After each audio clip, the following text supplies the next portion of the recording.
we've just been, I mean, you've seen our touring schedule. It's been really everywhere, all over the place. And right now, it's just we're not really doing extensive touring. We're doing more like 5 days, 6 days at a time. At most, like a week at a time, and then going back. And we're also in between albums right now. So you're recording the next album? The next album is done. We finished it. So it'll be out in January. Wow. Do you have a title for it? Yes, Gutter Tactics. I mean, every time we record something, I try to make it the best thing we could do at that point. You know what I mean? Like, you never expect anything to be perfect. So, you know, I think that's really unrealistic. Yeah. But you make it the best effort you can do at that point. You know what I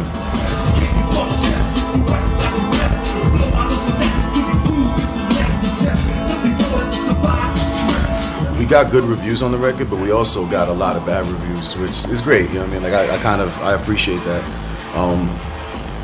Because, you know, as far as I'm concerned, I mean, like I don't want to keep making the same record over and over again. I want to push myself to try new sounds. And the way I see it, I mean, as you're growing as a person, as a musician, your sound should be developing as well.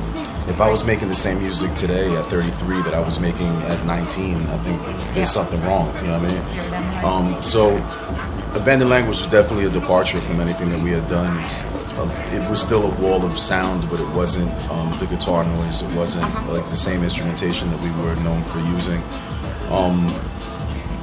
I don't know. We always made the joke that it's like our Pink Floyd, Pink Floyd album. You know what I mean?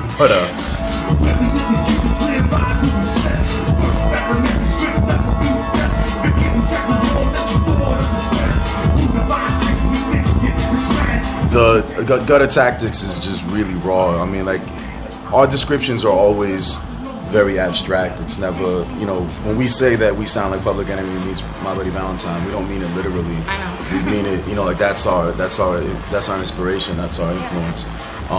The way that Abandoned Language was us doing Pink Floyd, you know what I mean? The new one is kind of like us doing Black Sabbath meets Robin Gristle, but still with the hip hop core. You know what I mean?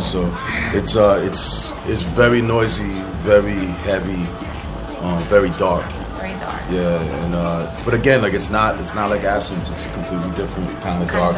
Different kind of. It's almost like sludgy. You know what I mean? Like I'm sure metal kids would be into it.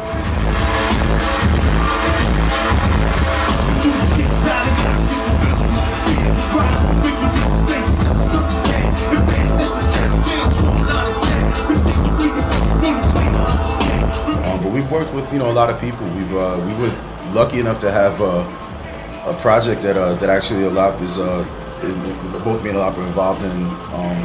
It's the craziest project, man. This kid from Denmark came to us and asked, you know, to record it at our studio, and it's Billy Gold, the bass player from Fate No More, and Charles Hayward, the drummer from This Heat, were at our studio recording, and now that the dude that does guitar work for David Lynch for Mulholland Drive, like he's doing soundscapes. Wow. So it's like this ridiculous like project, and just to have, I mean, This Heat is like one of my favorite bands of all time, and to have, you know, Charles Hayward at the studio just hanging out recording was really, really ill.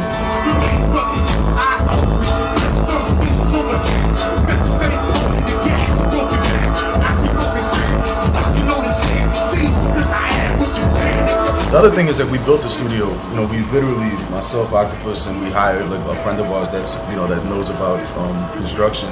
The three of us basically built that place with, you know, help from other friends, but it was the three of us non-stop for 6 months just building a studio. You know what I mean? Like, we didn't tour, we just like built that shit. And that was a crazy time in life. I almost forgot I was a musician. I felt like I was a construction worker. And like we would get up at 6 in the morning and work till like 10 at night, just building. But it was worth it, you know. It's definitely, you appreciate it when it's done. You know?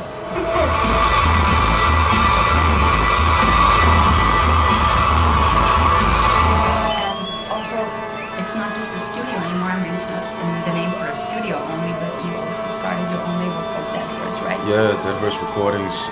That's like I started that label, like I was saying, to release my boy Oddity's next release, which I co-produce, so, you know, I have a vested interest in making sure that the album gets released properly. I just didn't feel that he was getting a fair deal from anyone that had, you know, approached him with a record deal. So I just thought that I could do a better job. And you know, having a label is something that I've always, you know, at first dreamt about when it was like a romantic thing.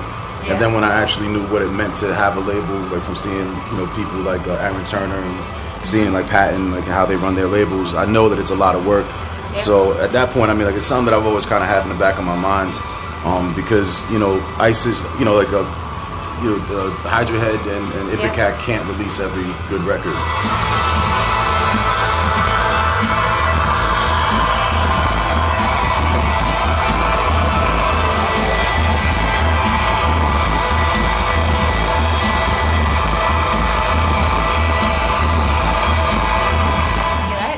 Right, that you played with Bob Dylan too?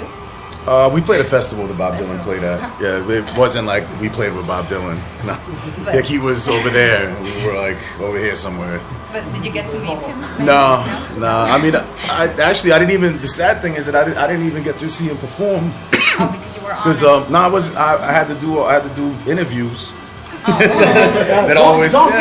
We don't actually play with that. We just hear working the interview.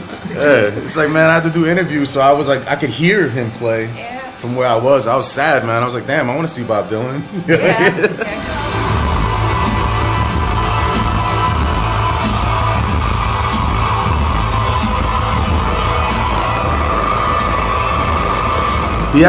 He was playing on my birthday in Connecticut, and I tried to get tickets, but I couldn't get them. I wanted to go.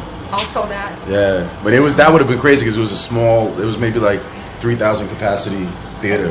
That's you know what I mean? Like, pretty good. Yeah, to see Bob Dylan, like that's pretty ill. Yeah.